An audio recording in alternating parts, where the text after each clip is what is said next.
Grace Bennett was holding 2 cups of coffee when she saw her fiancé hand her own wedding invitation to another woman. She stood frozen at the corner of the little cafe on Milton Street, the steam from the cups rising into the cold afternoon air, and she watched Daniel Carter lean across a small round table and slide a cream-colored envelope toward a woman with dark curled hair. The woman opened it right there, smiling, tracing her finger along the gold letters that spelled out Grace and Daniel's names. Grace recognized that envelope. She had licked 200 of them shut with her own hands 3 nights before. She had written the guest names herself, in careful handwriting, checking each one twice against the list taped to her refrigerator. This particular envelope was supposed to have gone to her Aunt Carol in Manchester. For a moment, Grace could not move. Her feet felt planted into the pavement outside the cafe window, and the noise of the street around her seemed to fade into a low hum, as if someone had turned down the volume on the whole world except for the 2 people sitting at that table. She watched Daniel reach over and brush a strand of hair from the woman's face, a small, familiar gesture, the kind of gesture a person only makes with someone they know very well. The woman laughed at something he said, tilting her head back, and Daniel smiled the smile Grace had fallen in love with 4 years earlier, the smile she thought belonged only to her. Grace did not walk into the cafe. She did not confront him then, standing there in her green coat with 2 cups of coffee growing cold in her hands, one of them meant for Daniel because she had planned to surprise him on her lunch break. Instead, she stepped back, slowly, until she was hidden behind the delivery van parked at the curb, and she watched. She watched Daniel slide his chair a few inches closer to the woman.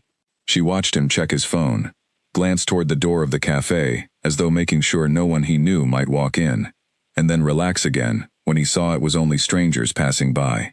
She watched the woman fold the invitation carefully and place it inside her handbag, the same way a person keeps something they intend to treasure. Grace's hands were shaking. She set the 2 coffee cups down on the low brick wall beside the delivery van because she was afraid she would drop them, and she pressed her back against the cold metal of the van and tried to breathe. 12 days. The wedding was 12 days away. She had spent the last 8 months planning every detail, the flowers, the seating chart, the song for their first dance, the small candles that would line the aisle at the garden venue her mother had found for them. She had trusted Daniel with the guest list because he had insisted on handling his side of the family and a few of his closest friends himself, since some of them lived overseas and needed the invitations mailed early. She had not once imagined that the invitations he was supposed to be mailing were instead being delivered by hand, across a cafe table, to a woman Grace had never seen in her life. A bus rumbled past on the street, and for a second, it blocked her view of the cafe window, and when it passed, Daniel and the woman were standing up. Grace's whole body tensed. She stepped further back behind the van, her heart hammering so hard she could feel it in her throat. Daniel reached out and touched the woman's shoulder, a light touch, lingering a moment too long, and then the 2 of them walked toward the door of the cafe together, still talking, still smiling at each other, in a way that made Grace feel sick. She turned her face away as they stepped outside, afraid that even a glance in her direction might give her away, though she knew logically that Daniel had no reason to be looking for her here, in the middle of a workday, 3 streets from her office. He believed she was at her desk. He had texted her that morning, a simple message that said, "Good luck with the client meeting today. Love you," and she had read it twice with a warm feeling in her chest, before slipping her phone into her bag and heading out for her lunch break. Now that same phone felt like a foreign object in her pocket, heavy and strange. She watched from behind the van as Daniel and the woman walked together down the pavement, away from her, their shoulders occasionally brushing, until they reached the corner and the woman turned to say goodbye. There was a hug. It was not a friendly, brief hug. It was the kind of hug that people give when they do not want to let go, when their bodies remember each other, when there is a closeness that words alone cannot explain. Grace watched Daniel's hand rest at the small of the woman's back for a moment before they separated, and then the woman walked off in one direction while Daniel turned and walked in the direction of his office, checking his phone again, that same phone that had sent Grace a message about a client meeting only hours before. Grace did not move from her spot behind the van for a long time. The 2 cups of coffee sat cooling on the brick wall, forgotten. A pigeon landed near her feet and pecked at a piece of bread someone had dropped, and Grace watched it without really seeing it, her mind racing through 100 different explanations, each one collapsing under its own weight the moment she tried to believe it. Maybe the woman was a cousin, but Grace knew all of Daniel's cousins, and none of them looked like her. Maybe it was work-related, some strange coincidence involving an old colleague, but work colleagues did not receive wedding invitations meant for family members in Manchester. Maybe there was an innocent explanation for all of it, the hand on the shoulder, the lingering hug, the invitation slipped so carefully into a handbag, like a secret being kept safe. Grace wanted, desperately, for there to be an innocent explanation. She had spent 4 years building a life with this man. She had introduced him to her grandmother before she passed, had held his hand through the funeral, had celebrated every small victory of his career alongside him, as though it were her own. She had said yes to his proposal at the lake, without a single second of hesitation, because she had believed, completely, that he was the person she was meant to spend her life with. Now she stood behind a delivery van on Milton Street, 12 days before her wedding, watching the last of Daniel's figure disappear around the corner, and she understood, with a cold and terrible clarity, that something in her life had just cracked open, and there would be no simple way to close it again. She picked up the 2 coffee cups from the brick wall. Her hands had stopped shaking, though her chest still felt tight, as though someone had wrapped a band around her ribs and pulled it snug. She walked to a rubbish bin at the edge of the pavement and dropped both cups inside, watching the dark liquid splash against the side of the metal bin before the lid swung shut. She did not go back to her office right away. Instead, she walked, without any real direction, down streets she had walked 100 times before, past the bakery, where she and Daniel used to buy bread on Saturday mornings, past the small park, where he had once chased her around the fountain in the rain, laughing so hard neither of them could breathe. Every familiar place now felt like it belonged to a story she was no longer sure was true. She thought about calling her sister Megan, who lived 20 minutes away, and would have dropped everything to meet her. She thought about calling her best friend Lucy Morgan, who had been planning to be her maid of honor, who knew every detail of the wedding almost as well as Grace did, but she did not call anyone. Not yet.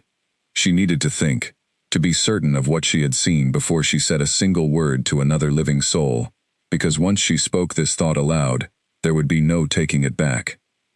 Instead, she found herself sitting on a bench near the small park, watching a group of children feed the ducks at the pond, their laughter carrying across the water, in a way that felt almost cruel in its innocence. She took out her phone and stared at the screen for a long moment, before opening her messages and scrolling up through months of conversations with Daniel. Good morning texts, photos of flowers he had seen and thought she would like. A message from 3 weeks ago that said, "I cannot wait to marry you," followed by a string of small red hearts. She scrolled further back, searching for anything, any small sign she might have missed, any late-night text sent at a strange hour, any excuse for being busy that had felt slightly too rehearsed. There were a few, a dinner with colleagues that had run later than expected on a Tuesday, a work trip to Bristol 2 months ago that he had described only briefly when he returned, a weekend 3 months back when he had said he needed to help a friend move house and had been gone most of Saturday. At the time, none of these things had seemed worth questioning. Now, each one felt like a small stone being added to a pile that was growing heavier with every passing minute. Grace closed her phone and pressed it against her chest, closing her eyes. The afternoon light was beginning to soften, the sun dropping lower over the rooftops beyond the park, and she realized she had been sitting on the bench for almost an hour. Her lunch break had ended long ago. She should have been back at her desk, finishing the report her manager was expecting by the end of the day, but none of that mattered anymore. Nothing felt as though it mattered in the way it had that morning. She thought about the wedding dress hanging in a garment bag in her mother's spare room, the one she had tried on 4 times just to look at herself in the mirror and imagine the day. She thought about the seating chart she had spent an entire weekend arranging, moving name cards around a printed diagram until every table felt balanced, every guest seated beside someone they would enjoy talking to. She thought about the small blue ribbon she had chosen to tie around the flowers, a nod to an old tradition her grandmother had once told her about, something borrowed, something blue. She thought about the empty seat that was supposed to belong to her Aunt Carol, and the woman with dark curled hair, who now held that seat's invitation inside her handbag, folded carefully, kept safe like a treasure. By the time Grace stood up from the bench, the sky had turned a deep orange, and the children who had been feeding the ducks were gone, called home for dinner by parents she had not even noticed arriving. She walked back toward her office slowly, her mind made up about one thing, even if nothing else felt certain. She was not going to confront Daniel tonight. She was not going to let him see, in her face or in her voice, that anything had changed. Not yet. Instead, she was going to find out exactly who this woman was, and exactly how long this had been going on, and exactly what Daniel had been planning to do with an invitation meant for a wedding that, as far as he knew, was still going ahead exactly as planned. 12 days. She had 12 days to learn the truth, and she intended to use every single one of them. When she finally reached her office building, she paused outside the glass doors and caught her own reflection staring back at her. A woman in a green coat with tired eyes and a steady jaw. Someone who did not look, from the outside, like her entire world had just tilted sideways. She took a breath, straightened her shoulders, and pushed open the door, stepping back into a version of her life that now felt, for the first time in 4 years, like something she could no longer trust. That evening, Daniel came home a little after 7, carrying a bag of groceries and a bottle of wine, humming a tune Grace did not recognize. He kissed her on the cheek as he passed through the kitchen, setting the bag down on the counter, and asked how her day had gone, how the client meeting had turned out, whether she had eaten lunch. Grace looked at him for a long moment. This man she had loved since she was 26 years old. This man whose hands she knew as well as her own. And she smiled, and she said her day had been fine, nothing special, and the client meeting had gone well. She did not mention the cafe on Milton Street. She did not mention the woman with dark curled hair, or the invitation meant for her Aunt Carol, or the hug that had lasted a moment too long on the corner of the street. She simply smiled, and helped him unpack the groceries, and asked what he wanted to cook for dinner, all the while feeling something cold and quiet settling into place inside her chest, a resolve she had not known she possessed until that very moment. She was going to find out everything, and then she was going to decide, on her own terms, exactly what she was going to do about it. The next morning, Grace woke before her alarm, staring at the ceiling of the bedroom she shared with Daniel, listening to the steady sound of his breathing beside her. She had not slept well. Every time she closed her eyes, she saw the same image again, the cream-colored envelope sliding across the table, the woman's fingers tracing the gold letters of their names. She thought back to how it had all begun, 4 years earlier, at a birthday party for a mutual friend named Ryan Cole. Grace had gone reluctantly that night, exhausted from a long week at work, planning to stay only long enough to be polite before slipping away early. She remembered standing near the drinks table, holding a glass of lemonade because she was driving, when a tall man with an easy laugh had struck up a conversation about the terrible music playing from the speakers. That was Daniel. He had made her laugh within 5 minutes, something few people managed to do so quickly, and by the end of the night they had exchanged numbers and made plans to meet again the following weekend. Grace remembered how nervous she had been before that first proper date, how she had changed her outfit 3 times before settling on a simple blue dress, how Daniel had shown up with a single sunflower because he had noticed, during their brief conversation at the party, that she had mentioned loving them.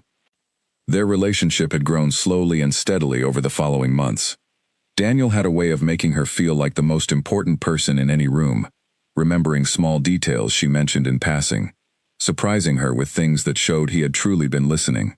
When her grandmother had fallen ill during their 2nd year together, Daniel had driven Grace to the hospital every single evening after work, sitting quietly in the corner of the room so she could have private time with her grandmother, never once complaining about the long drive or the late nights.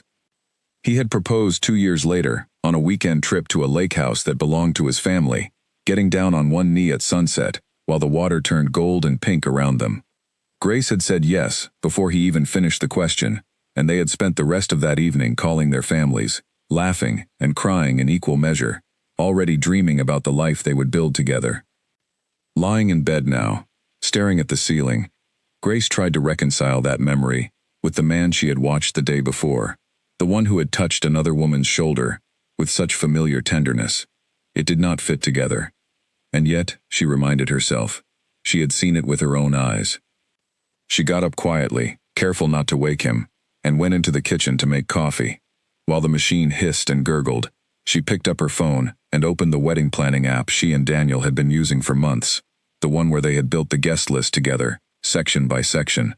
She scrolled down to the list of names Daniel had been responsible for, the extended family members and old friends he had insisted on handling personally. Her Aunt Carol's name was still listed there, marked as invited, with a small green check mark beside it, indicating the invitation had been sent. Grace stared at that check mark for a long time, wondering whether her aunt had actually received anything at all, or whether the envelope meant for her was now sitting inside a stranger's handbag somewhere across the city. She heard Daniel stirring in the bedroom and quickly closed the app, setting her phone face down on the counter as he wandered into the kitchen, rubbing his eyes, still half asleep. He kissed the top of her head and reached for a mug, and Grace watched him with a strange, careful attention, noticing things she had never bothered to notice before. The way he glanced at his phone the moment he picked it up, a small habitual check that she had always assumed was simply about the time or the weather. The way he angled the screen slightly away from her, just a fraction, as he read whatever notification had appeared. She said nothing. She poured him a cup of coffee and asked what his plans were for the day, and he mentioned a meeting in the morning and lunch with a colleague in the afternoon. Nothing unusual, nothing that would raise suspicion on an ordinary day. But Grace was no longer having ordinary days. After he left for work, she sat at the kitchen table with her coffee growing cold in front of her, and she began, methodically, to think through what she actually knew and what she did not. She knew that Daniel had handed her wedding invitation, one meant for her aunt, to a woman she did not recognize. She knew there had been a familiarity between them that went beyond simple acquaintance. She did not know how long this had been happening, whether it was a recent development or something that had been quietly unfolding for months, hidden beneath the surface of their otherwise ordinary life together. She thought about calling the venue directly to check on the seating arrangements, since she and Daniel had submitted a final head count only 2 weeks earlier. She thought about looking through the shared email account they used for wedding correspondence, searching for anything unusual. She thought about simply asking Daniel outright, watching his face closely for any flicker of guilt or hesitation. In the end, she decided to start small. She picked up her phone and called the venue's events coordinator, a friendly woman named Sophie who had been helping them plan every detail for months. Sophie answered cheerfully, recognizing Grace's voice immediately. Grace explained, keeping her tone light and casual, that she wanted to double-check the final seating arrangement before it was too late to make any last adjustments. Sophie pulled up the file while they spoke, reading through the tables one by one, and Grace listened carefully, jotting down notes on a piece of paper as each name was read aloud. When Sophie reached table 12, near the back of the reception hall, she read out a name Grace did not recognize. Olivia Hart, seated as Daniel's +1, alongside 2 of his university friends. Grace's pen stopped moving on the paper. She asked Sophie to repeat the name, keeping her voice as steady as she could manage, and Sophie repeated it without hesitation, adding that the name had been added to the list about 3 weeks earlier, submitted by Daniel himself through an update to their shared planning document. Grace thanked Sophie for her help and ended the call, sitting very still at the kitchen table, staring at the name written on the paper in front of her. Olivia Hart. She did not know this name. She had never heard Daniel mention it, not once, not in passing, not in any of the countless conversations they had shared over 4 years about his friends, his colleagues, his family. And yet there she was, seated at table 12, listed as Daniel's +1, at their own wedding, 3 weeks before Grace had ever seen her face across a cafe table on Milton Street. Grace sat with that information for a long time, turning it over in her mind, trying to understand how a person could plan such a thing so carefully, so far in advance, while continuing every single day to say good morning, and I love you, and I cannot wait to marry you, as though nothing at all had changed. She thought about confronting Daniel that very evening, demanding an explanation the moment he walked through the door, but something held her back. She was not ready. She did not yet know enough. If she confronted him now, armed with only a name and a memory of a hug that had lasted too long, he would find a way to explain it away, and she would be left with nothing but his word against her own instincts, no proof, no certainty, nothing but the sick feeling in her stomach that told her something was deeply wrong. She needed more. She needed to understand the full shape of what she was dealing with before she said a single word. That afternoon, she called Lucy Morgan, her closest friend since university, the woman who had been chosen as her maid of honor, and who knew more about the wedding preparations than almost anyone else. Grace did not tell her everything at first. She simply asked, carefully, whether Lucy had ever heard Daniel mention someone named Olivia Hart. There was a pause on the line, long enough that Grace's stomach tightened before Lucy even answered. Lucy said the name sounded familiar, though she could not immediately place it, and asked why Grace wanted to know. Grace hesitated, then decided to tell her friend at least part of the truth, describing what she had seen the day before outside the cafe on Milton Street, the invitation, the hug, the careful way the woman had folded the envelope into her handbag. Lucy was quiet for a moment, after Grace finished speaking. Then she said something that Grace would remember for a long time afterward. She said that she had seen Daniel's name mentioned once, months earlier, on a colleague's social media post from a work event, tagged alongside a woman whose profile picture showed dark curled hair, though Lucy had thought nothing of it at the time, assuming it was simply a professional connection. Grace asked Lucy to try to find that post again, and while her friend searched, Grace sat in silence, the phone pressed against her ear, waiting. A few minutes later, Lucy sent through a screenshot. Grace opened it with trembling hands and found herself looking at a photograph from a work conference 8 months earlier. Daniel standing beside a group of colleagues, his arm draped casually around the shoulders of a woman with dark curled hair and a bright, easy smile. The caption beneath the photo read, "Great team, great night," tagging several names, including one that made Grace's chest tighten painfully. Olivia Hart, Senior Associate. 8 months. That was how long ago the photograph had been taken, which meant that whatever this was, whatever connection existed between Daniel and this woman, it had been present in his life for at least that long, quietly running alongside the life he had been building with Grace, the wedding they had been planning together, the future they had promised each other. Grace thanked Lucy and ended the call, sitting alone in the quiet of her apartment as the afternoon light shifted slowly across the kitchen floor. She thought about the work trip to Bristol 2 months earlier, the late dinner with colleagues on a Tuesday that had run longer than expected, the weekend he had spent helping a friend move house. Each memory now carried a different weight, a different possible meaning, and she found herself unable to look at any of them the same way again. She did not cry. She had expected that she might, sitting there with the screenshot still open on her phone, but instead, she felt something harder settling into place inside her, a quiet determination that surprised her with its steadiness. She was not going to fall apart, not yet. There would be time for that later, if it came to that.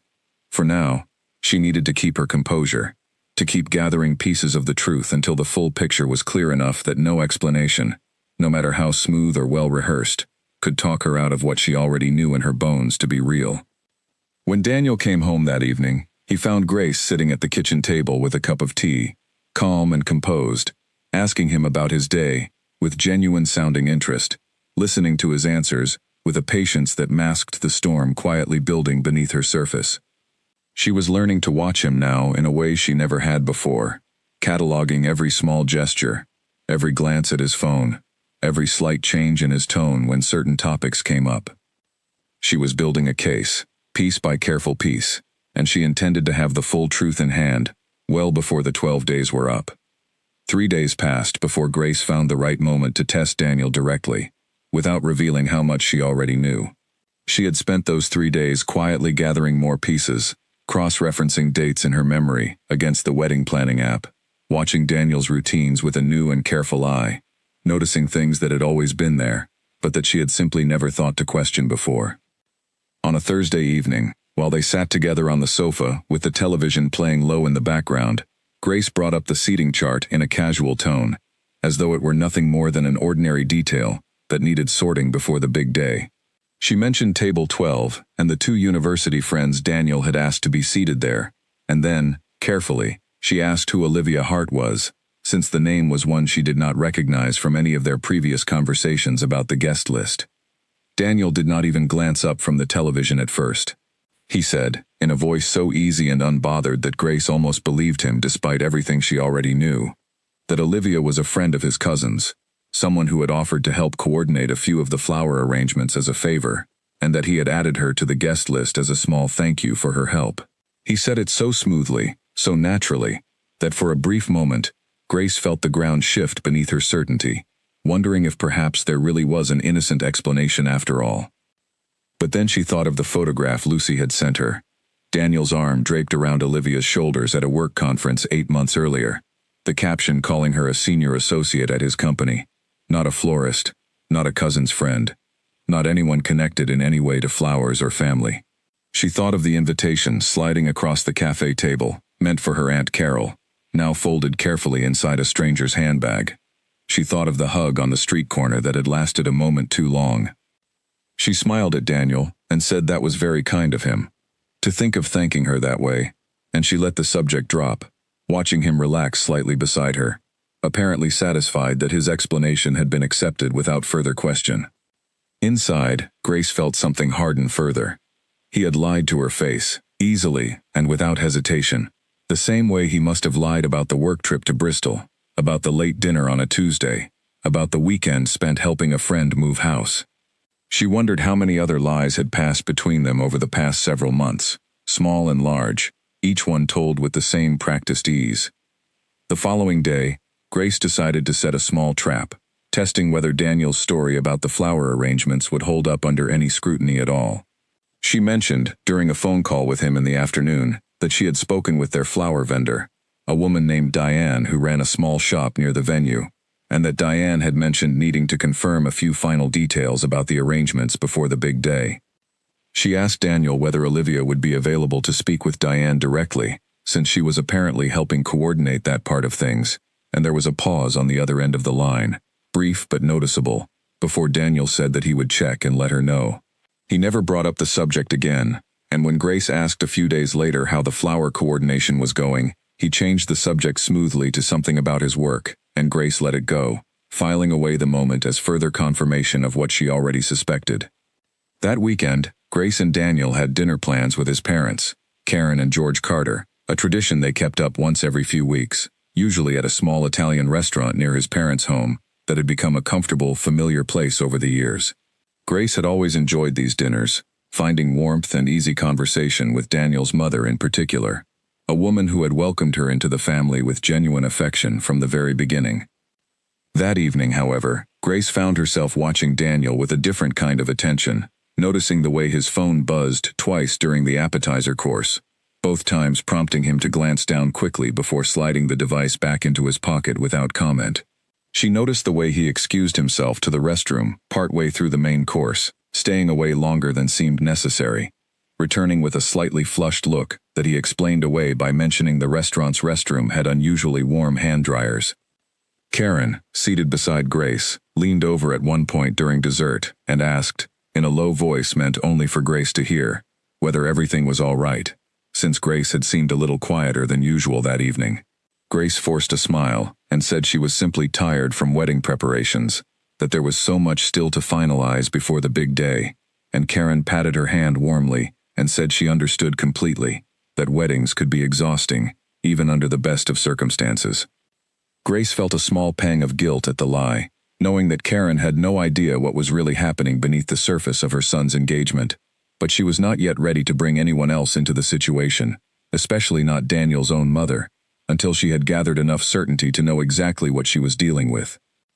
On the drive home that night, Daniel reached over and took Grace's hand, resting it on his knee, the way he had done 1,000 times before, and asked if she was excited for the wedding, only 12 days away now, counting down fast.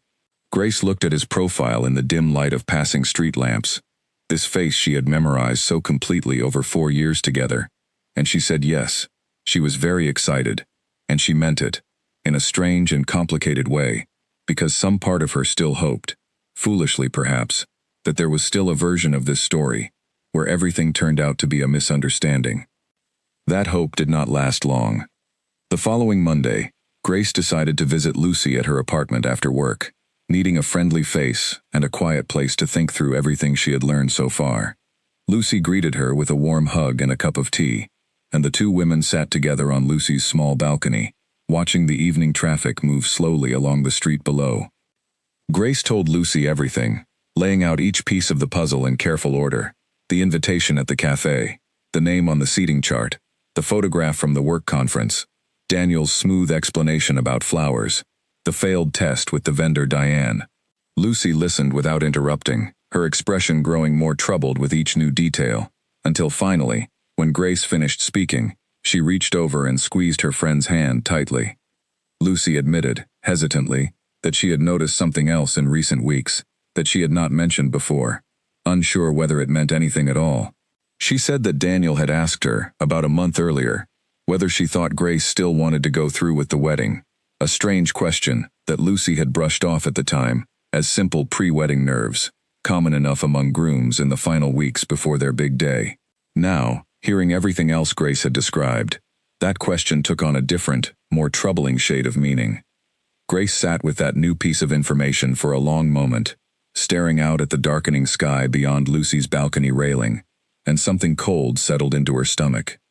Had Daniel been testing the waters, preparing some kind of excuse or exit strategy, perhaps even hoping that Grace herself might be the one to call off the wedding, sparing him the difficulty of doing it himself?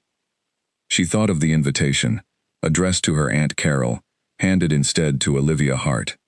She thought of the seat reserved at table 12. Perhaps Daniel had never intended to call off the wedding at all. Perhaps, in some twisted and selfish calculation, he had decided he could have both, the marriage, and whatever this other relationship had become, at least for a while, keeping each part of his life carefully separated from the other, until circumstances forced his hand. Lucy asked gently what Grace planned to do next, and Grace admitted that she did not fully know yet. Part of her wanted to confront Daniel immediately, to demand the full truth, and force an end to the uncertainty that had been eating away at her for days. But another part of her, the more careful and deliberate part, wanted to wait, to gather every last piece of evidence before she said a single accusing word, because she knew, from the ease with which Daniel had lied about Olivia being a florist's assistant, that he would not simply confess if confronted without proof. She needed something undeniable, something that would leave no room for smooth explanations or careful denials. Lucy suggested, carefully, that perhaps Grace should try to speak with Olivia Hart directly, to hear her side of things, whatever that side might turn out to be. Grace had considered this possibility already, turning it over in her mind during quiet moments over the past few days, but the thought of actually approaching this woman, of standing face to face with someone who might be deeply entangled in her own fiancé's life, filled her with a mixture of dread and grim determination. She told Lucy she would think about it, and the two friends sat together in silence for a while longer, watching the streetlights flicker on, one by one below, as the evening deepened around them. When Grace finally left Lucy's apartment and drove home through the quiet streets, she found herself replaying every detail of the past week, searching for anything she might have missed, any clue that might help her understand exactly how deep this deception ran. She arrived home to find Daniel already there, sitting at the kitchen table with his laptop open, working late on something for the office. He looked up when she walked in and smiled, asking how her evening with Lucy had gone, and Grace found herself studying his face closely, searching for any sign of guilt or nervousness beneath the easy, familiar expression he wore. She saw nothing. That, perhaps, was the most unsettling part of all. Daniel looked exactly like the man she had fallen in love with 4 years earlier, exactly like the man who had proposed to her at the lake, exactly like the man who had held her hand through her grandmother's illness. There was no visible crack in his composure, no flicker of hidden guilt, nothing at all to suggest that behind that familiar smile lay a secret capable of shattering everything they had built together. Grace smiled back at him, told him the evening with Lucy had been lovely, and went to change out of her work clothes, her mind already turning toward the difficult decision that lay ahead of her. 8 days remained until the wedding. She could feel the certainty settling deeper into her bones with each passing hour, the sense that whatever she was about to discover would change the course of her life entirely. She was not going to wait much longer. The opportunity Grace had been waiting for arrived unexpectedly on a Wednesday morning, when Daniel left for work in a hurry, forgetting his second phone charger on the kitchen counter, the one he usually kept in his car for long drives. Grace picked it up, intending to drop it by his office during her lunch break, and as she lifted it from the counter, a small folded piece of paper slipped out from beneath it and fluttered to the floor.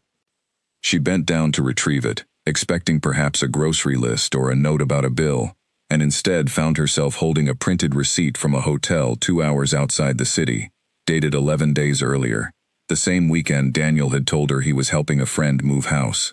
The receipt listed a single room, booked for one night, paid for with a credit card Grace did not recognize as belonging to their shared accounts.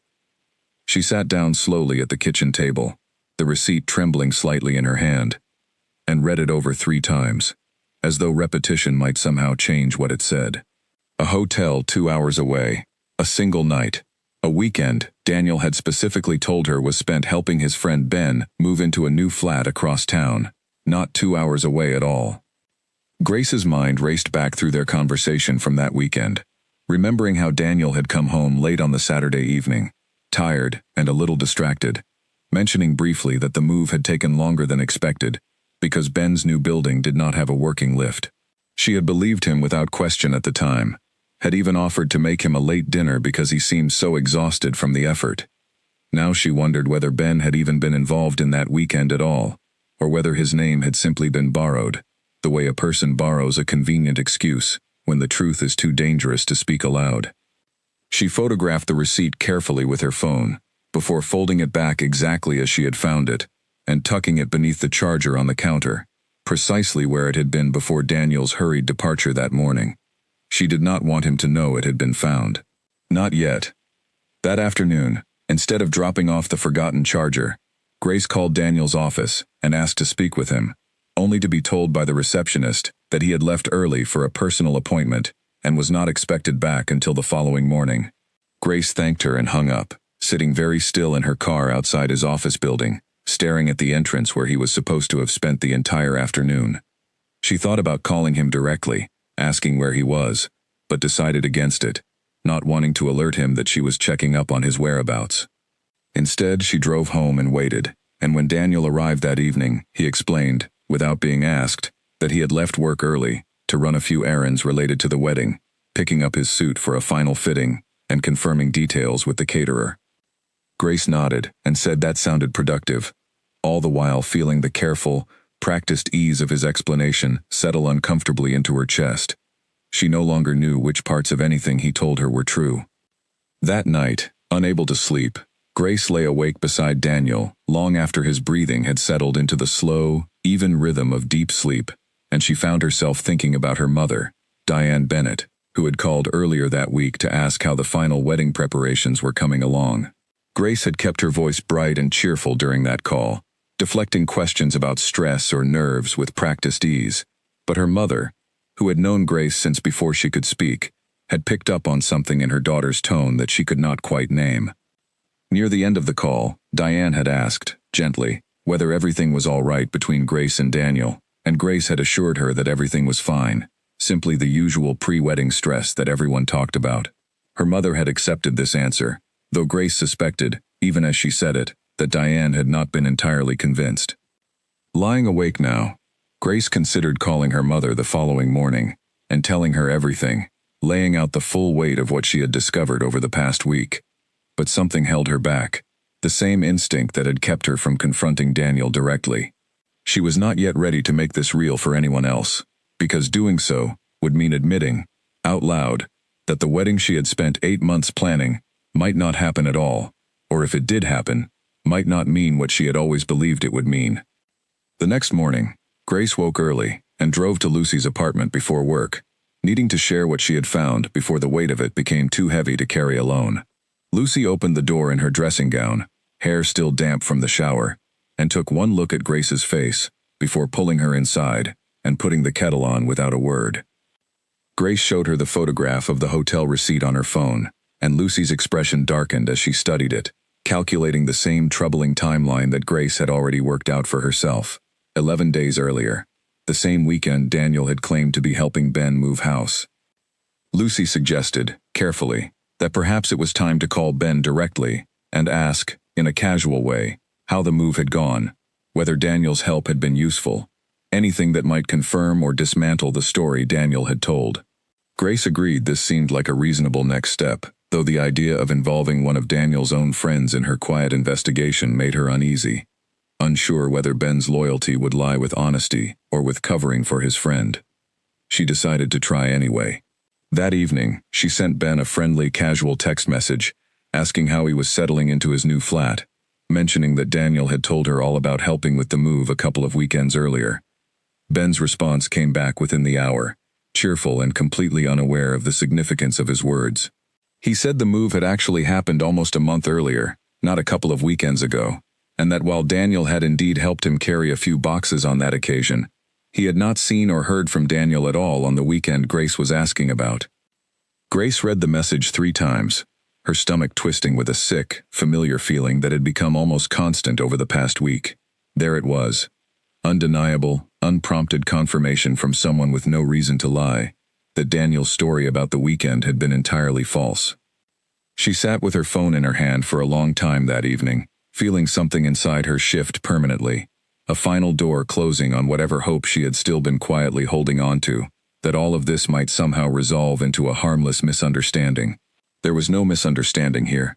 There was a hotel room 2 hours away, booked for a single night, paid for with a credit card she did not recognize. On a weekend, Daniel had lied about entirely. She thought about the invitation meant for her Aunt Carol, now sitting inside Olivia Hart's handbag. She thought about the seat reserved at table 12. She thought about the easy, practiced way Daniel had explained away every question she had carefully posed to him over the past week, never once faltering, never once showing the smallest crack of guilt. 7 days remained until the wedding. Grace closed her eyes and made a decision, sitting alone in her apartment with the evidence mounting steadily around her. She was done waiting for Daniel to reveal himself through small mistakes and careless slips. It was time to go directly to the source, to look Olivia Hart in the eye, and hear, in her own words, exactly what had been happening over these past 8 months, and exactly what role she believed she was meant to play in a wedding that, as far as Grace was concerned, still belonged entirely to her. She picked up her phone and began searching for a way to contact Olivia Hart directly, her hands steady now, in a way they had not been since the moment she first saw that cream-colored envelope slide across the cafe table. Finding Olivia Hart's contact details took less effort than Grace had expected. A quick search using the name and company from the old work conference photograph led her to a professional profile listing Olivia's role at the firm, and from there, a shared industry directory that Daniel's own company used listed a general contact email for senior associates. Grace stared at the email address for a long time before finally typing a short, careful message, asking whether Olivia would be willing to meet in person to discuss something important regarding Daniel Carter, and suggesting a coffee shop near Olivia's office, at a time that would work around both their schedules. She sent the message before she could talk herself out of it, and then set her phone face down on the table, her heart pounding. The reply came the following morning, brief and polite, agreeing to meet that same afternoon at a small coffee shop 2 streets from Olivia's office. Grace read the message 3 times, trying to detect any hint of what Olivia might be expecting from this meeting, any sign of guilt or defensiveness, but the words gave nothing away. Grace spent the rest of that morning in a state of restless anxiety, unable to focus on anything at her desk, watching the clock tick slowly toward the early afternoon. She had taken the day off work, telling her manager she needed time to handle a few final wedding errands, which was not entirely untrue, though the errand she was about to run bore no resemblance to anything on her original wedding checklist. She arrived at the coffee shop 15 minutes early, choosing a table near the back where she could see the door, and ordered a tea she had no real intention of drinking, her hands wrapped around the warm cup mostly for something to hold on to, something to steady the nervous energy that had been building inside her all day. At exactly the agreed time, the door opened, and a woman with dark curled hair stepped inside, glancing around the room until her eyes settled on Grace. There was a flicker of recognition, though not the kind Grace had expected. Olivia's expression showed confusion rather than guilt, a slight furrow forming between her eyebrows as she approached the table. Grace stood up and introduced herself simply as Grace Bennett, watching closely for any reaction to the name, and for a brief moment, something shifted across Olivia's face, a flash of surprise quickly followed by something that looked almost like dread.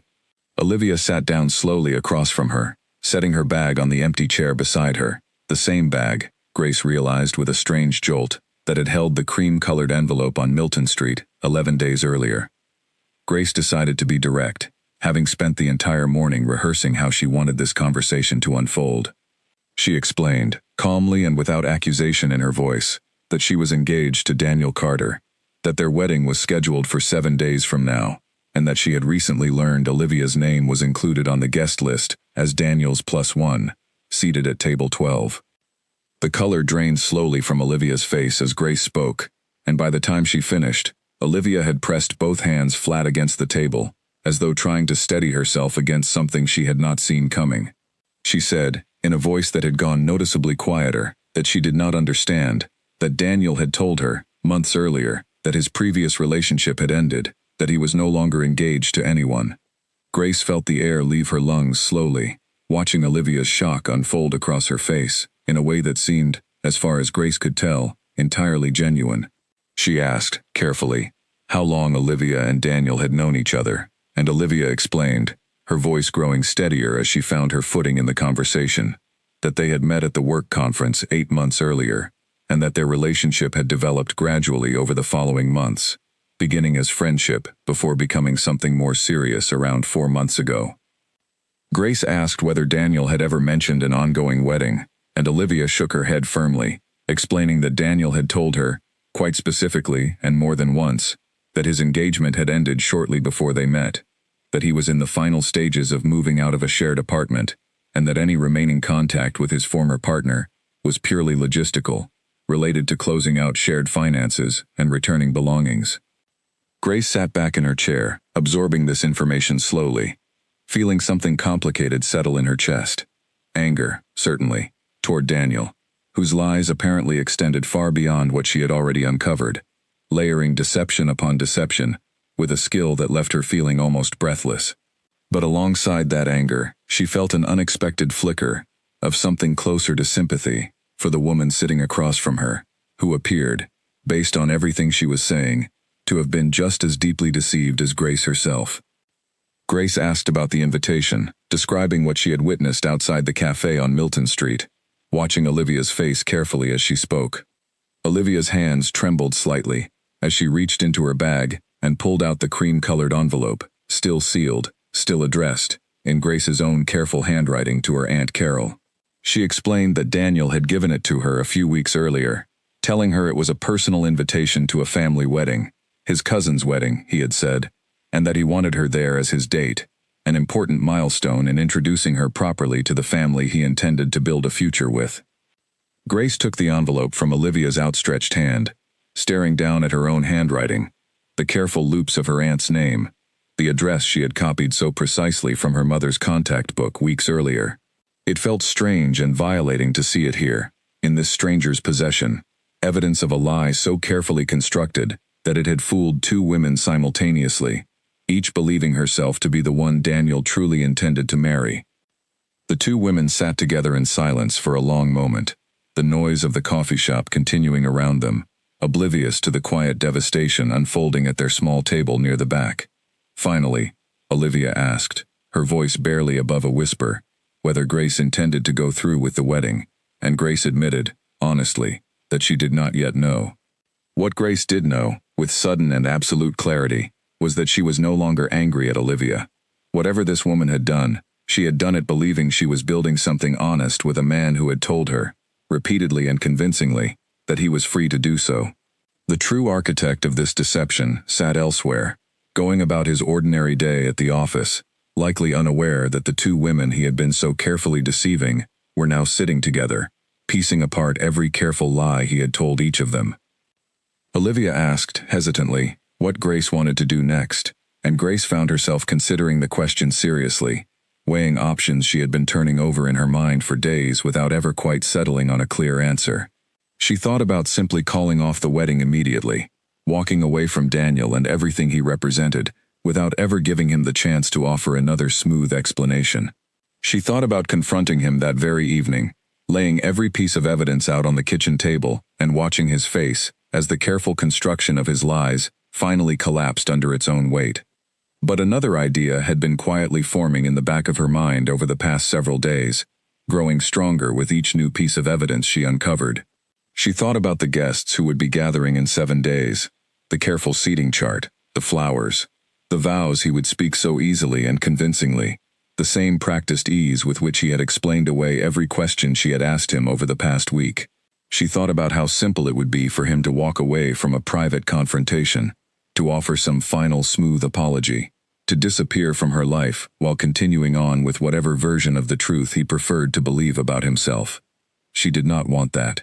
She wanted the truth to be spoken where it could not be quietly buried, where Daniel would have no room left to maneuver, no space left to construct another convenient story. Grace looked across the table at Olivia and asked, carefully, whether she would be willing to help her with something, though she was not yet entirely certain what that something would look like. Olivia hesitated only briefly before nodding, saying that after everything she had just learned, she felt she owed Grace whatever help she could offer, and that she had no interest in remaining involved with a man capable of this level of deception, regardless of how their conversation ended. The two women exchanged phone numbers before parting ways outside the coffee shop, and as Grace walked back to her car, she found herself feeling something she had not expected to feel after such a devastating conversation. Not relief exactly, and certainly not peace, but a kind of clarity that had been missing from her life for the past 11 days. She finally understood the full shape of what she was dealing with. Daniel had built an elaborate double life, sustained through careful lies told to two different women, each of whom had trusted him completely. Now that she understood the shape of his deception, she could begin to think clearly about how to respond to it, not with panic or hasty confrontation, but with the same careful precision Daniel himself had used to construct his lies in the first place. 6 days remained until the wedding. Grace sat in her car outside the coffee shop for a long time, watching the afternoon light shift slowly across the parked cars around her, and she began, methodically, to plan exactly what she was going to do. That evening, Grace called Lucy and asked her to come over, explaining that she needed help thinking through something important. When Lucy arrived, Grace told her everything about the meeting with Olivia, watching her friend's expression shift from shock to anger, to something quieter and more thoughtful, as the full story unfolded. Lucy asked, once Grace had finished speaking, what she wanted to do, and Grace admitted that a plan had been slowly taking shape in her mind since she left the coffee shop that afternoon, though she was not entirely certain it was the right one. She explained that she did not want to confront Daniel privately, in the quiet of their apartment, where he would have every opportunity to talk his way around the truth, to offer explanations and apologies that might, in a moment of weakness, feel almost convincing. She wanted the truth to come out somewhere he could not control it, somewhere it would matter to more people than just the two of them. Lucy listened carefully, as Grace explained her idea, her expression growing more serious with each detail. Grace intended to go through with the wedding preparations exactly as planned, giving Daniel no reason to suspect anything had changed, right up until the ceremony itself. She would let him believe, until the very last moment, that everything remained exactly as it had always been between them. And then, at the point in the ceremony where she was meant to speak her vows, she would speak the truth instead, laying out everything she had discovered in front of every guest gathered to witness what they believed would be a joyful union. Lucy was quiet for a long moment after Grace finished explaining, turning the idea over carefully, before finally asking whether Grace was certain this was what she wanted, since it would mean carrying the weight of this secret for 6 more days, continuing to smile and plan and pretend alongside a man who had betrayed her trust so completely. Grace admitted it would not be easy, but she explained that she had thought about it carefully, and she believed this was the only way to ensure Daniel could not simply walk away from what he had done with another smooth explanation, another careful lie told to soften the truth. She wanted him to face the full weight of his choices in front of the people who mattered most, his family, his friends, the guests who had traveled and gathered to witness a ceremony that, as far as they knew, celebrated something honest. Lucy asked whether Grace had considered her own family in all of this, particularly her mother, who had put so much effort into helping plan the wedding, and her father, Paul Bennett, who Grace had not seen much of in recent years since her parents' divorce, though he had agreed to attend the ceremony and had even offered, during a brief phone call weeks earlier, to walk Grace down the aisle if she wanted him there for that role. Grace considered this question seriously. She had been putting off a decision about who would walk her down the aisle, uncertain how she felt about her father stepping into that role after so many years of distance between them, though she had not wanted to hurt his feelings by refusing outright. Now, with everything else that had happened, the question took on a different weight entirely. She decided, in that moment, sitting across from Lucy in the quiet of her living room, that she would walk into the ceremony alone. Not because she did not love her father, and not because she wanted to make some grand symbolic statement about independence, though she understood it might be read that way by anyone watching. She simply felt, with a certainty that surprised her, that this was something she needed to do on her own terms, walking toward a truth only she currently held, without leaning on anyone else to carry her through it. She called her father the following morning and explained, gently, that she had decided to walk into the ceremony by herself, framing it as a personal choice she had been considering for a while, unrelated to any lack of love for him. Paul, to his credit, did not push back or seem hurt by the decision, simply saying he understood and would be there to support her from his seat, ready to help in whatever way she needed on the day. Grace did not tell him, or her mother, or anyone beyond Lucy and now Olivia, what she actually intended to do once she reached the front of that aisle. Over the following days, Grace threw herself into the remaining wedding preparations with a strange, focused energy, attending final fittings, confirming details with vendors, smiling through conversations with Daniel about seating arrangements and timeline logistics, as though nothing at all had changed between them.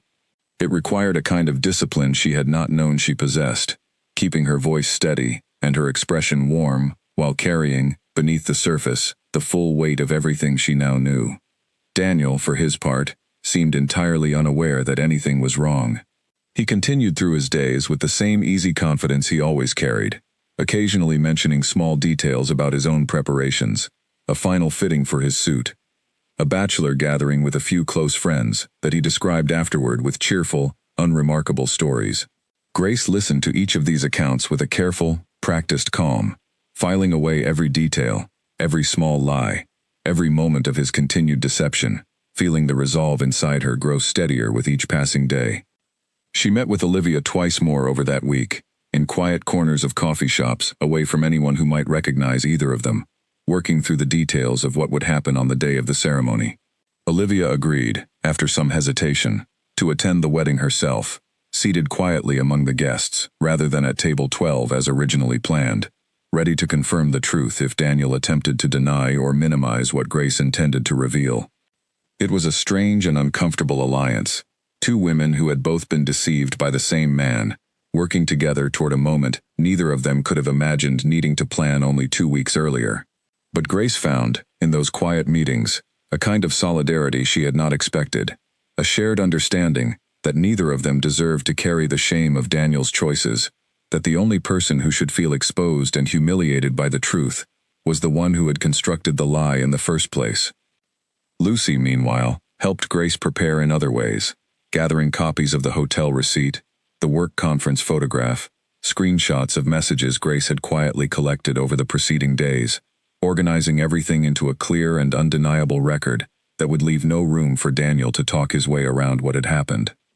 By the time 4 days remained until the wedding, Grace felt something settle inside her that she could only describe as calm resolve. The fear and devastation she had felt in those first hours outside the cafe on Milton Street had transformed, slowly and steadily, into something harder and more purposeful.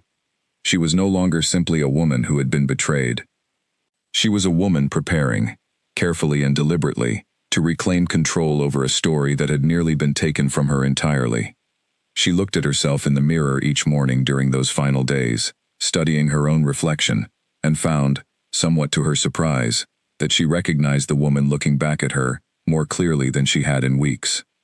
Not the woman who had spent 8 months planning a wedding built on a foundation she now knew to be false, but someone steadier, someone who understood exactly what she was worth, and exactly what she was no longer willing to accept.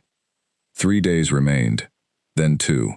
Grace continued moving through each day with careful, practiced composure, holding her secret close, preparing herself for the moment she knew was coming, when she would finally stand at the front of a room full of gathered guests and speak a truth that would change everything. The morning of the wedding arrived, with a soft golden light spreading across the garden venue where the ceremony would take place, rows of white chairs, already arranged beneath an arch, woven with pale flowers, the scent of fresh greenery drifting through the cool morning air. Grace stood at the window of the small preparation room set aside for her, watching the venue staff move quietly among the chairs, adjusting ribbons, testing the small speakers that would carry the music down the aisle. She had slept surprisingly well the night before, a fact that surprised her more than almost anything else about the past 2 weeks. She had expected the final night before the wedding to be filled with anxious, sleepless hours, turning over every detail of her plan again and again, until exhaustion finally claimed her. Instead, she had felt a strange and steady calm settle over her as she lay in bed, the same calm that had been growing inside her ever since the decision had been made. Lucy arrived early, letting herself into the preparation room with a soft knock, carrying 2 cups of tea and a small bag containing the final pieces of evidence Grace had asked her to bring: printed copies of the hotel receipt, the work conference photograph, and a folder of messages carefully organized in chronological order. Lucy set the bag down on a small table near the window and pulled Grace into a tight hug, holding on for a long moment before stepping back to look her friend over carefully. She asked, gently, whether Grace was still certain about the plan, and Grace nodded, feeling the same steady resolve she had carried with her for the past several days settle firmly into place. She was certain. She had never been more certain of anything in her life. Grace's mother, Diane, arrived shortly after, bursting into the room with the bright, nervous energy of a mother watching her daughter prepare for her wedding day, immediately fussing over Grace's hair and makeup, exclaiming over how beautiful the dress looked now that it was finally being worn for real, rather than simply tried on in front of a mirror. Grace let her mother fuss, smiling and laughing at the right moments, careful not to let anything in her expression betray the storm quietly building beneath the surface. At one point, while Diane stepped out briefly to check on the flowers, Lucy leaned close to Grace and asked whether she wanted to review the plan one more time before things began in earnest. Grace nodded, and the two of them went over it quietly, step by careful step. Grace would walk into the ceremony alone, as she had already arranged with her father. The ceremony would proceed as expected through the opening remarks and readings. When the officiant reached the point of asking for the exchange of vows, Grace would speak first, laying out the truth clearly and calmly, before Daniel had any opportunity to say his own vows, or attempt to steer the moment back toward the script everyone in attendance expected. Olivia had confirmed the evening before that she would attend, arriving separately and seating herself quietly among the general guests, rather than at table 12, ready to speak, if needed to confirm the truth of what Grace revealed. Around mid-morning, Grace received a text message from her father, Paul, letting her know he had arrived and would be seated near the front, ready to support her however she needed on the day. She read the message twice, feeling a small, unexpected warmth spread through her chest, despite everything else weighing on her mind. Whatever distance had grown between them over the years, he had shown up, exactly as he said he would, and that mattered more than she had expected it to. By early afternoon, the venue had filled with the soft sounds of arriving guests, quiet conversation, and gentle laughter drifting up toward the preparation room window, as friends and family found their seats among the white chairs. Grace listened to those sounds from behind the closed door, feeling her heart begin to beat a little faster, though her hands, she noticed with some surprise, remained steady. She thought, briefly, about Daniel. Somewhere in another part of the venue preparing alongside his groomsmen, likely feeling nothing more than the ordinary nervous excitement of a man about to be married, entirely unaware of what was waiting for him at the end of the aisle.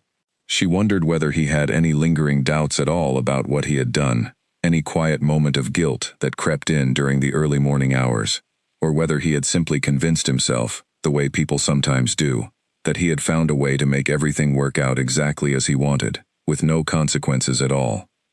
She would find out soon enough. At one point, Grace stepped away from the small gathering in her preparation room and walked to the window again, looking out over the garden venue below, watching the last of the guests find their seats. She spotted Olivia near the back, dressed simply and elegantly, seated alone at the end of a row, her expression composed but tense. Their eyes did not meet from that distance, but Grace felt a small flicker of solidarity nonetheless, grateful that she would not be facing this moment entirely alone. She spotted her father, Paul, seated near the front on the aisle, glancing occasionally toward the preparation room, as though hoping for a glimpse of his daughter, before the ceremony began. She spotted her mother, Diane, moving among the guests, greeting old friends and family members with warm hugs, entirely unaware of what was about to unfold. She spotted Daniel's mother, Karen, seated near the front on the opposite side, dressed beautifully, her face bright with anticipation for a day she believed would bring nothing but joy. Grace felt a small pang of sympathy for Karen in particular, knowing that whatever happened in the next hour would land on her just as heavily as it would land on everyone else gathered in that garden. through no fault of her own. A soft knock came at the door, and the venue coordinator, Sophie, poked her head inside to let Grace know that everything was nearly ready to begin, that the officiant had arrived and taken his position, and that they would be starting the processional in approximately 15 minutes.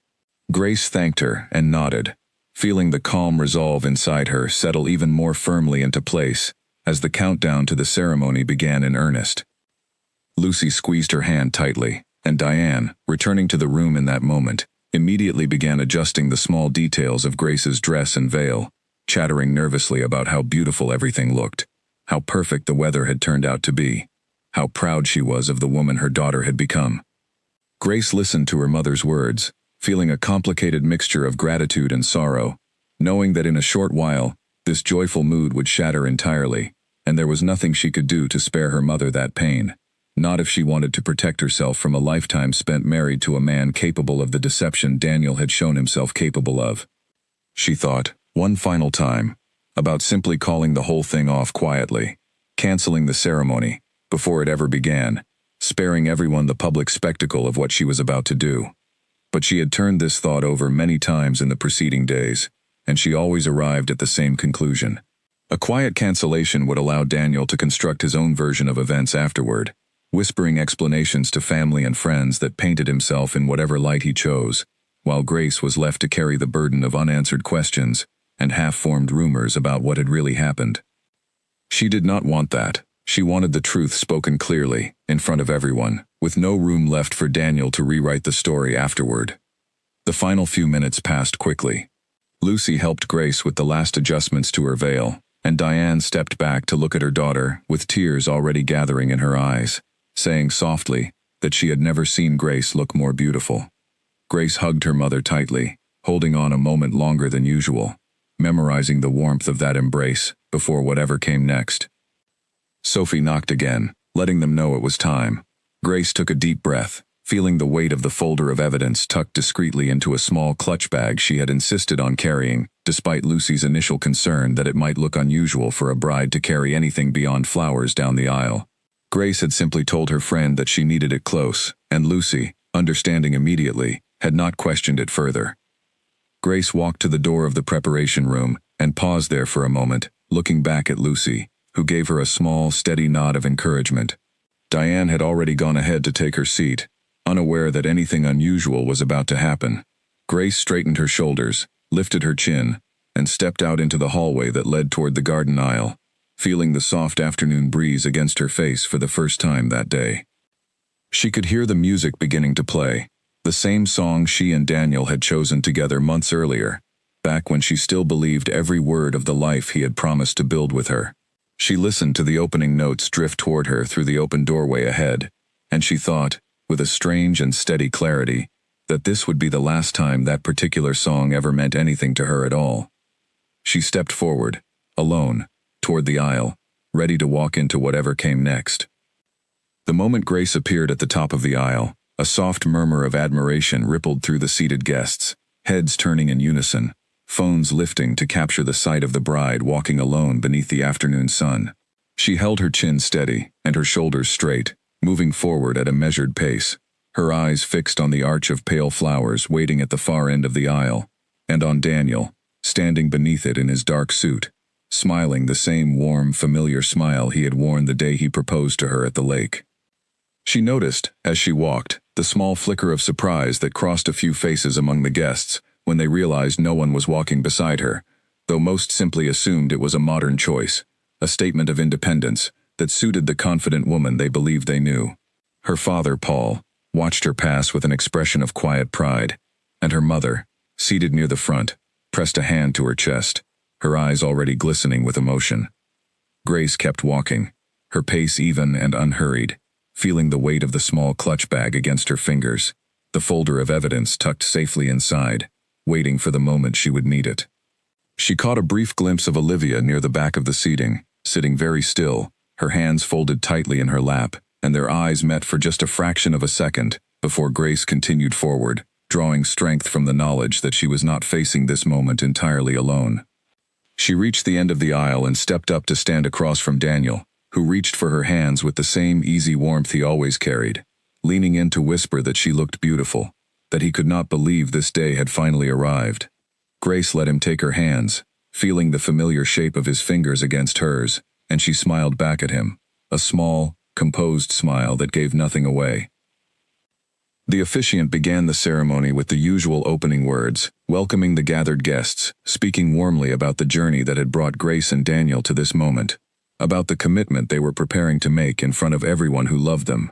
Grace listened to these words with a strange sense of distance, as though she were watching the ceremony unfold from somewhere slightly outside herself, aware of every detail around her with unusual clarity, the soft rustle of the breeze through the flowers overhead, the quiet shifting of guests in their seats, the warmth of the afternoon sun against her shoulders. The readings passed in a similar blur, a close friend of Daniel's stepping forward to read a passage about love and partnership, followed by Grace's cousin reading a short poem that Grace herself had chosen months earlier, back when the words had meant something entirely different to her than they did now. She stood through each reading with practiced composure, her hands still resting lightly in Daniel's, her expression calm and attentive, giving no outward sign of the storm building steadily beneath her surface. Finally, the officiant turned to the moment Grace had been waiting for, announcing that the couple had chosen to write and speak their own vows, and asking Grace to begin. A soft, expectant hush fell over the gathered guests, everyone leaning slightly forward in their seats, ready to hear the words they assumed would be filled with love and promise. Grace took a slow breath, feeling the weight of the moment settle around her, and she gently withdrew her hands from Daniel's grasp, taking a small step back.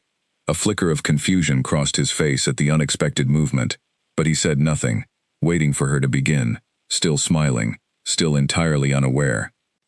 Grace opened the small clutch bag she had carried down the aisle and drew out the folder Lucy had helped her prepare, holding it steady in her hands as she looked out at the gathered guests, and then back at Daniel, whose smile had begun, slowly, to falter.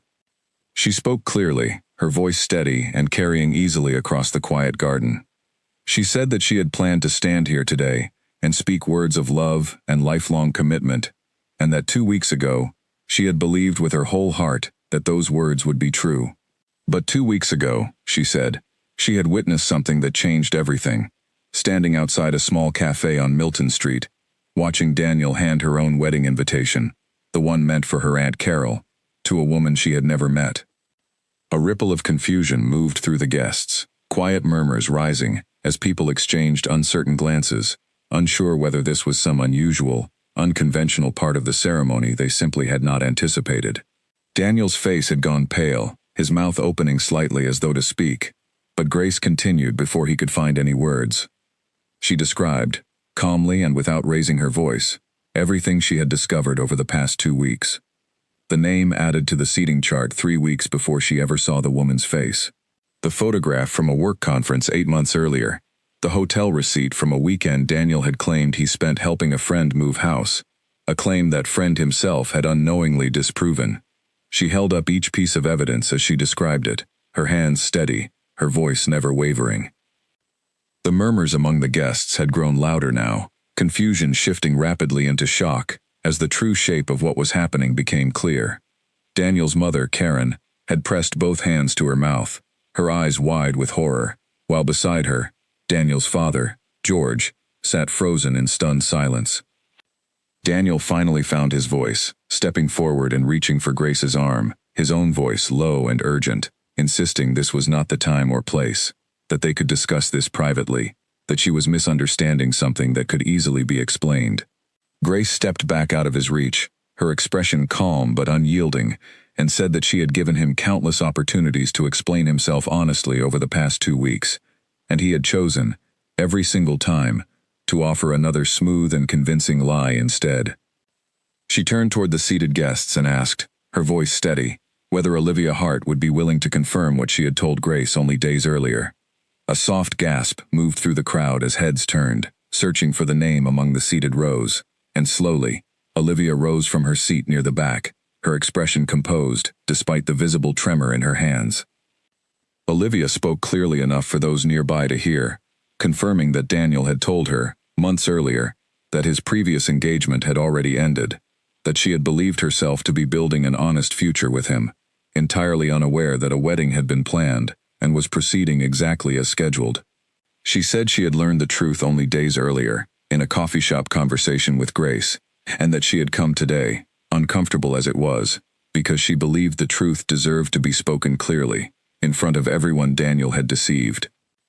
The garden had fallen into a stunned, heavy silence, broken only by scattered whispers and the soft rustle of the breeze through the flowers overhead. Daniel stood frozen at the center of it all, his face a mixture of panic and disbelief, looking from Grace to Olivia and back again, seemingly unable to find any words capable of undoing what had just been laid bare in front of everyone he knew. Grace looked at him for a long, final moment, feeling something settle inside her that was neither triumph nor sorrow, but something quieter and more resolute than either. She said, simply, that she would not be marrying him today, or any day, and that she hoped, in time, he would understand exactly why the truth had needed to be spoken here, in this place, in front of everyone who had gathered believing they were witnessing the beginning of something honest. She turned, then, and walked back down the aisle the same way she had come, alone, her steps steady and unhurried, leaving behind a garden full of stunned silence, and a man who stood frozen beneath an arch of pale flowers, watching the woman he had so carefully deceived walk away from him for the very last time. The garden erupted into chaos the moment Grace reached the end of the aisle.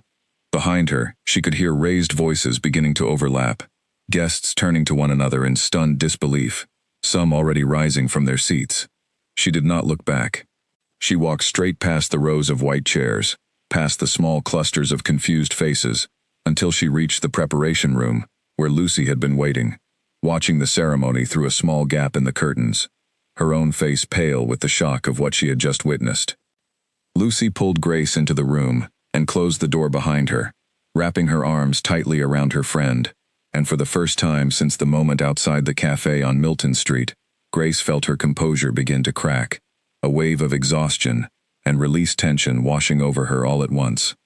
She did not cry, not exactly, but she leaned into Lucy's embrace and allowed herself, finally, to simply breathe. Outside, the garden remained in an uproar. Daniel's mother, Karen, had risen from her seat, her hands still pressed to her mouth, tears streaming freely down her face, as she looked toward her son, who remained standing beneath the flower arch, seemingly unable to move, unable to speak, unable to process the sudden and total collapse of everything he had so carefully constructed over the past several months. George Carter, Daniel's father, was the first to approach him, his expression a complicated mixture of anger and disbelief, speaking to his son in a low, urgent voice that few nearby could hear clearly, though the tension in his posture was unmistakable to anyone watching. Daniel tried to respond, gesturing helplessly, his earlier composure completely abandoned, but whatever explanation he attempted seemed to satisfy no one, least of all his own father. Diane Bennett, Grace's mother, had rushed toward the preparation room the moment the ceremony fell apart, arriving breathless and confused, demanding to know what had just happened. Lucy stepped outside briefly to speak with her, explaining as gently as she could manage the full weight of what Grace had discovered over the past 2 weeks, watching Diane's face shift from confusion to horror, to a fierce, protective anger that Grace had rarely seen from her mother in all her years growing up. Diane came into the preparation room and found her daughter sitting quietly on a small chair near the window, and without a word, she crossed the room and knelt down in front of Grace, taking both her hands and holding them tightly, her own eyes filled with tears. She told Grace how proud she was, how much courage it must have taken to stand in front of everyone and speak the truth rather than carry that burden silently for years to come. Grace felt something loosen in her chest at her mother's words, a tension she had not realized she was still holding on to. Her father, Paul, appeared in the doorway a few minutes later, his expression grave but steady, and he simply asked whether Grace needed anything, whether there was anything at all he could do to help. Grace looked at him for a long moment, this man she had kept at a careful distance for so many years, and found herself grateful, in a way she had not expected, that he had chosen to show up for her exactly when it mattered most. Outside, the situation continued to unfold, in ways Grace could hear only in fragments through the closed door. Some guests were quietly gathering their belongings and leaving, uncertain what else to do in the face of such an unexpected collapse. Others remained, clustered in small groups, speaking in hushed, urgent tones, piecing together the fragments of what they had just witnessed.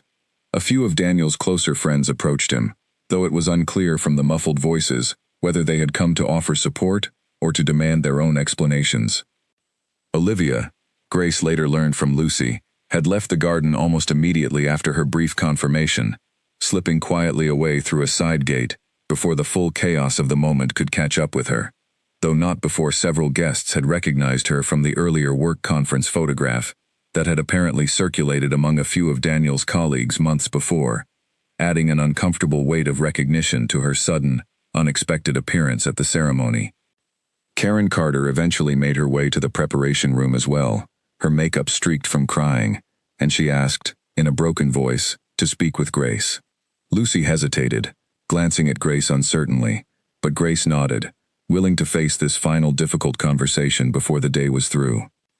Karen sat down across from Grace, her hands trembling in her lap, and told her, through fresh tears, how sorry she was, how she had no idea her son was capable of something like this, how much she had loved Grace as a daughter these past 4 years, and hoped, desperately, that this devastating day would not mean losing that relationship entirely. Grace reached out and took Karen's hand gently, telling her honestly that none of this was her fault, that a mother could not be held responsible for choices her adult son made entirely on his own, and that she hoped, in time, they might still find a way to remain close, even as the connection that had originally brought them together came permanently to an end. Karen left the room a little while later, wiping her eyes, thanking Grace for her kindness, in a moment that could easily have been filled with nothing but anger and blame. As the afternoon wore on, the garden slowly emptied of guests, the venue staff beginning the quiet, awkward work of clearing away chairs and flowers that had been arranged for a celebration that would now never take place. Sophie, the venue coordinator, appeared at the preparation room door at one point, gently asking whether Grace needed help arranging transportation home, and Grace was grateful for the practical kindness of the gesture amid so much emotional wreckage. Daniel attempted, twice, to approach the preparation room himself, asking through the closed door if he could speak with Grace privately, his voice pleading in a way that might once have moved her, back before she had learned exactly how skilled he was at making even the most carefully constructed lies sound sincere. Lucy stood firmly at the door both times, telling him clearly that Grace had nothing further to say to him that day, and eventually, defeated, he stopped trying, retreating somewhere else in the venue that Grace did not see and did not ask about. By early evening, Grace finally emerged from the preparation room, changed out of her wedding dress into simple clothes Lucy had thoughtfully brought along in preparation for exactly this possibility, and walked out through a quiet side entrance toward her mother's car, flanked by Diane on one side and Lucy on the other, her father following close behind. The garden, now mostly empty, looked strange and hollow in the fading evening light, the white chairs still standing in their careful rows, the flowers along the arch already beginning to wilt slightly in the cooling air. Grace paused for a moment before getting into the car, looking back at the space where, only hours earlier, she had stood ready to promise her entire future to a man who had never deserved that promise in the first place. She felt no regret about what she had done, only a quiet, steady certainty that she had made the only choice available to her that allowed her to walk away with her dignity fully intact. She got into the car, and as her mother pulled slowly out of the venue's long gravel driveway, Grace closed her eyes and allowed herself, finally, after 2 exhausting weeks of careful composure, to simply rest.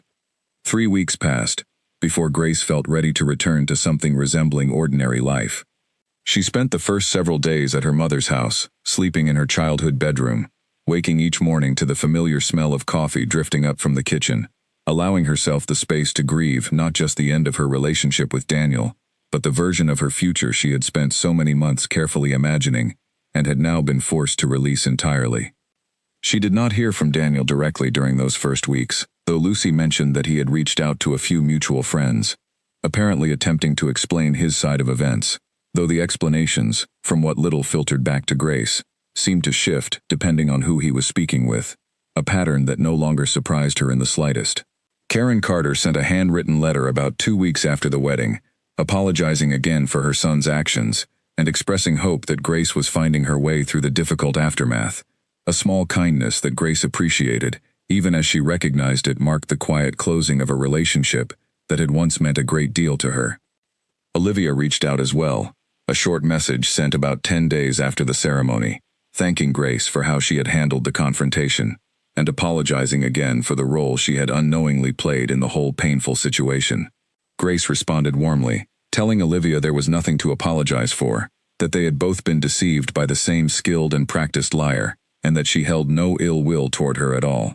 The two women met for coffee once more a few weeks later, an easier and lighter conversation than their first meeting had been, and though they did not become close friends exactly, a quiet mutual respect remained between them, born from having survived something difficult together. Grace returned to work about 10 days after the wedding, grateful for the familiar routine of her job, the steady rhythm of tasks and deadlines that gave her mind something concrete to focus on beyond the emotional wreckage of the preceding weeks. Her colleagues, most of whom had heard some version of what happened through the inevitable spread of gossip, treated her with a gentle kindness that she found both comforting and occasionally overwhelming, and she gradually settled back into the ordinary pattern of her days. She moved out of the apartment she had shared with Daniel about a month after the ceremony, finding a small place of her own across town, with the help of Lucy, who spent an entire weekend helping her paint the walls a soft, warm yellow that Grace had always loved but had never quite gotten around to using in the apartment she shared with Daniel, where the color choices had always seemed to lean toward whatever he preferred. There was something quietly satisfying about that small act, choosing a color simply because she loved it, with no need to consider anyone else's preferences at all. In the months that followed, Grace found herself slowly rebuilding a sense of who she was, outside the relationship that had defined so much of her adult life for the past 4 years. She took up running again, something she had loved in her 20s, but had gradually let fall away, as work and wedding planning consumed more and more of her time. She reconnected with old friends she had drifted from during her years with Daniel, rediscovering parts of herself that had been quietly set aside without her ever fully noticing. She thought about Daniel less often than she expected to, though when she did, the memories no longer carried the same sharp, devastating weight they once had. Instead, she found herself reflecting on the experience with a kind of steady clarity, understanding that the betrayal, as painful as it had been, had also taught her something important about her own strength, about her willingness to face an uncomfortable truth head-on, rather than allow herself to be quietly deceived for the sake of preserving a comfortable illusion. She thought, too, about the moment she had walked into that ceremony alone, about the strange and unexpected courage that decision had required, and about how right it had felt, in the end, to stand at the front of that garden and speak the truth clearly, rather than carrying it silently as a secret burden for years to come. She understood now that some moments in life demanded to be faced directly, without flinching, no matter how frightening or uncertain the outcome might seem in the moment itself. Around 6 months after the wedding that never was, Grace's mother hosted a small dinner to celebrate Grace's recent promotion at work, gathering together a small group of close family and friends around the same kitchen table where, almost a year earlier, Grace had first sat with a cold cup of tea, staring at a name written on a piece of paper, trying to understand the shape of a betrayal she had not yet fully grasped. Looking around that table now, surrounded by her mother, her father, who had grown steadily closer to her in the months since the wedding, and Lucy, who had remained a constant and steady presence through every difficult step of the past year, Grace felt something settle inside her that resembled, as closely as anything she could name, genuine peace. She raised her glass when her mother proposed a toast, smiling easily around the table at the people who had stood beside her through the hardest weeks of her life, and she thought, briefly, about the woman she had been a year earlier, standing frozen behind a delivery van on Milton Street, watching her entire understanding of her own life crack open in an instant. That woman had been frightened and devastated and uncertain of everything she thought she knew, but she had also, Grace realized now, been brave in ways she had not fully appreciated at the time, brave enough to seek out the truth rather than hide from it, brave enough to walk into a room full of people alone and speak that truth clearly, no matter the cost. Grace set down her glass and looked around the table one more time, feeling, for the first time in longer than she could quite remember, entirely and completely at home in her own life, built now on foundations she had chosen for herself, with a clarity and honesty that no one would ever again be able to quietly take away from her. She had walked into that ceremony alone, but she had walked out of it, in every way that truly mattered, stronger than she had ever been before.